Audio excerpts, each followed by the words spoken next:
Hey everybody, Rob Maurer here, and today we've got a couple of updates on Tesla in China, including additional discounting that Tesla has added. We've also got a request from Tesla to the FCC for a confidentiality extension.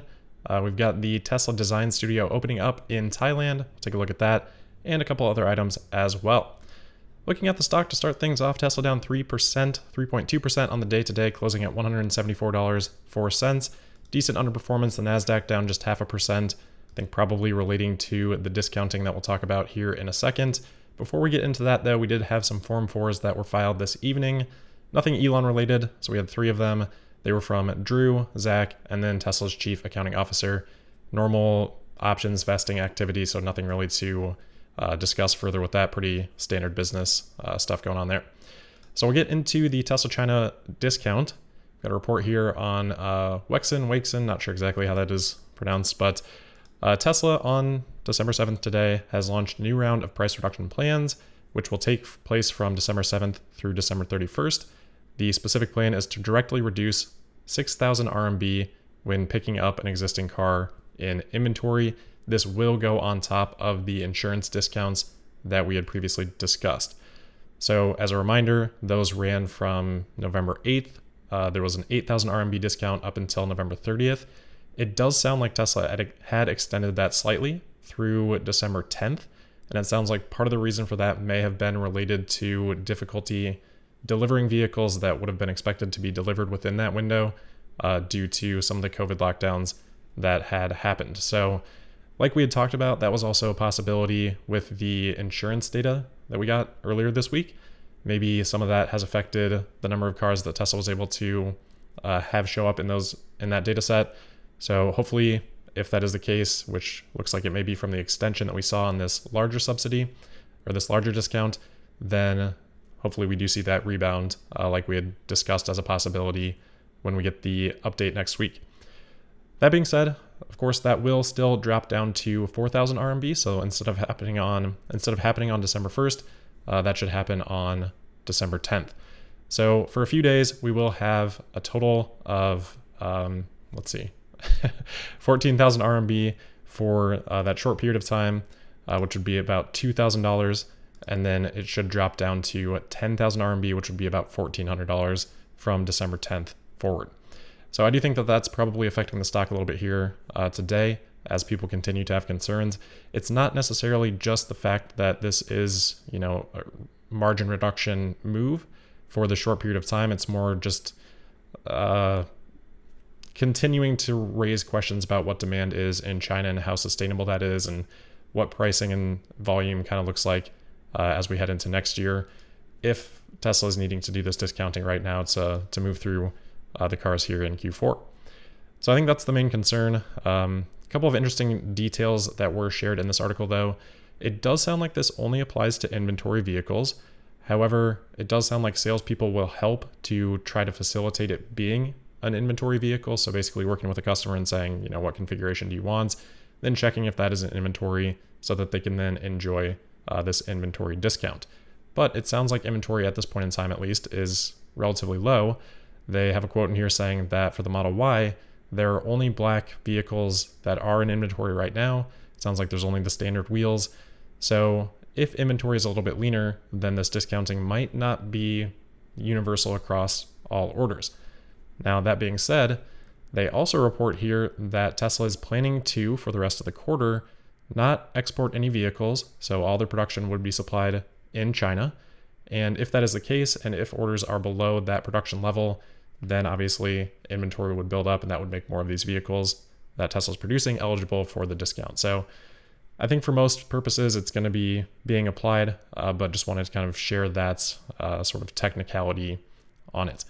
They do say if you pick up the car now, if it's in the Beijing area, you can pick up the car within 3 days at the fastest, and the delivery cycle will not exceed 1 week, according to a Tesla source that they talked to. So it kind of shows that they're working pretty tight in with orders, and there's not some huge backlog. No surprise to us at this point, but that quote that they shared here supports that idea. So it's interesting. Again, not so much what it means for this quarter, but more what it means for going forward. We're going to learn a whole lot here in the next week, 2 weeks on how Tesla China is looking, whether production rates hold, how orders compare to that, because again, as we talked about, it seems like exports have pretty much tapered off. So there should be plenty of vehicles being produced to supply Tesla in China. And if we don't see those delivery numbers come up, then that'll be pretty much confirmation that demand, at least at this period of time, isn't up to that rate. So one thing that may help with that, we do have reporting here, as we had talked about earlier this week or late last week, the Chinese government has ended up reducing or loosening up some of the restrictions around COVID. So the changes here, as reported by the New York Times, for testing, mass testing no longer being conducted in areas that are not considered high risk. Even those high risk categories are now limited to buildings, units, floors, households, rather than entire neighborhoods. So some pretty significant reductions in testing procedures. Hospitalization and quarantine, those with mild symptoms are now able to isolate at home. So that should be a pretty big difference, as well as close contacts.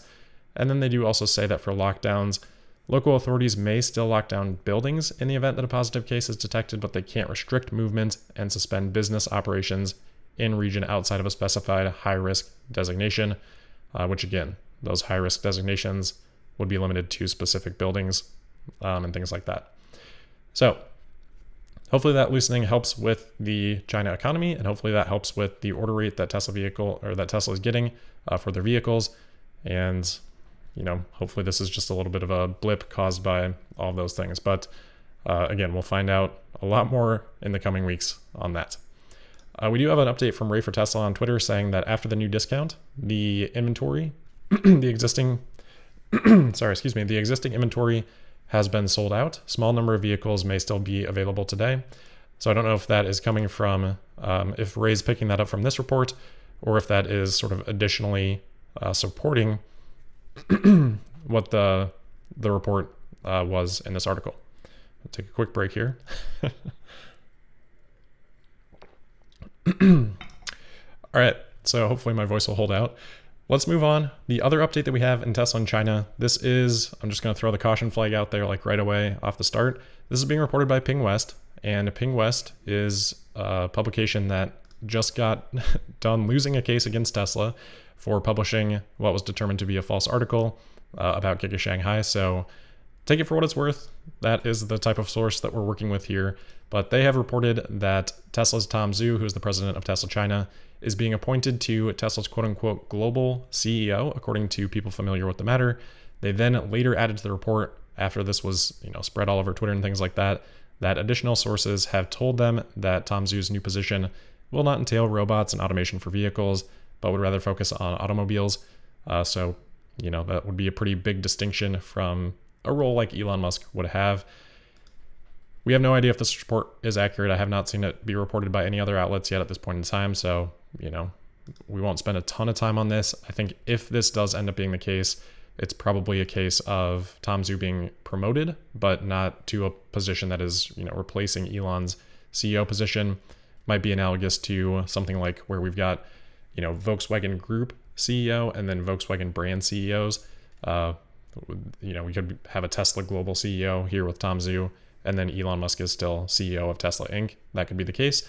Or this could be a promotion to, president of global automotive or something like that, and just sort of got telephoned or lost in translation along the way. So I think that's much more likely than, anything to do with Elon specifically. So again, we'll see, keep an eye on that. Hopefully we'll hear more. They did say that, I think I already shared that. Yeah. Not automation for vehicles and not robots. I thought they had said something else in here that I wanted to point out. Oop. Oh, so Zhu's new role will likely not be what Musk currently holds, they later reported. So just kind of the speculation that I was adding there as well. So moving on from Tesla in China, we've got an update on a request that Tesla previously made with the Federal Communications Commission, or the FCC. So this happened back in June. We talked about this radar that Tesla had filed with the FCC for potential inclusion in their vehicles. And they'd asked for some of the items associated with that to be held confidentially. So the user manual, internal and external photos, test setup photos, and that extension was granted for 180 days. That extension expired today, or that confidentiality notice expired today. But Tesla did file a letter with them back in November asking to have that extended another 60 days through February 7th.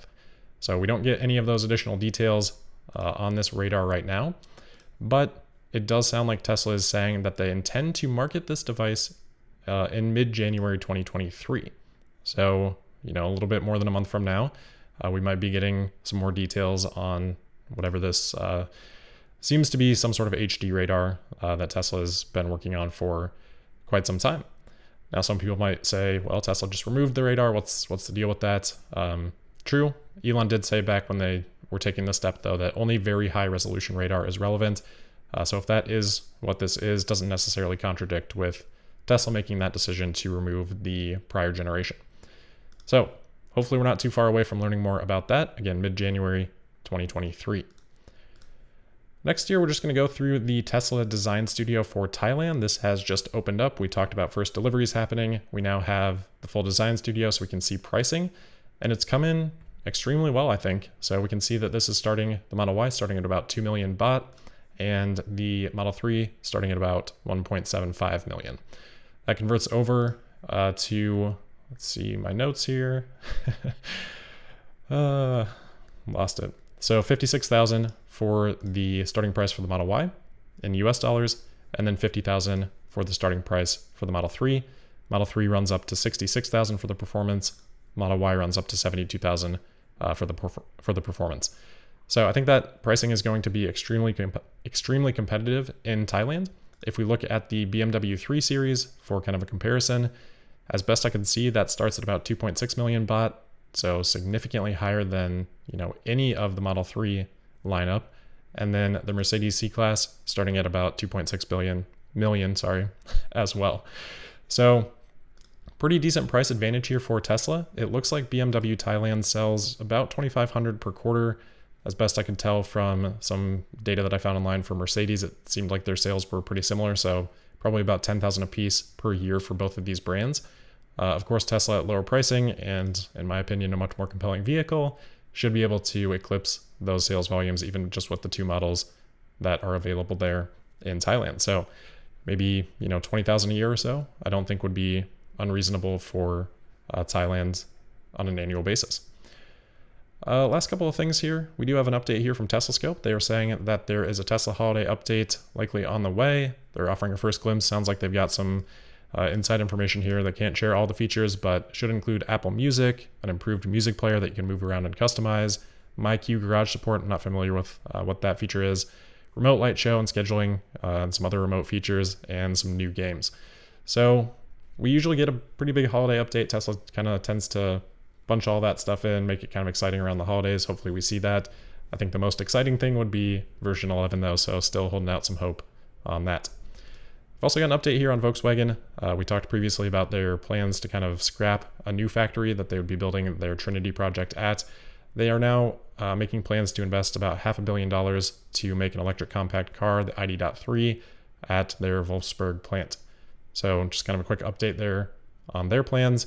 And then lastly, just a couple things to keep an eye on with the calendar. Tomorrow we will have initial jobless claims reports coming out in the morning. And then on Friday, of course, the big one with the producer price index coming out Friday morning. CPI next week, FOMC next week. Overnight today, we should also get the CPCA report for China sales for Tesla for November. Now, we already kind of know those. We have the wholesale sales already. Those were 100,000. So we should see retail sales coming around 59,000, domestic sales around 40, or exports around 41,000. And then hopefully we'll get production too tomorrow. Sometimes that's a little bit behind, but as soon as I get that, I will share that as well. All right, that is it for today then. As always, thank you for listening. Make sure you are subscribed and signed up for notifications. You can also find me on Twitter at Tesla Podcast. And we'll see you tomorrow for the Thursday, December 8th episode of Tesla Daily. Thank you.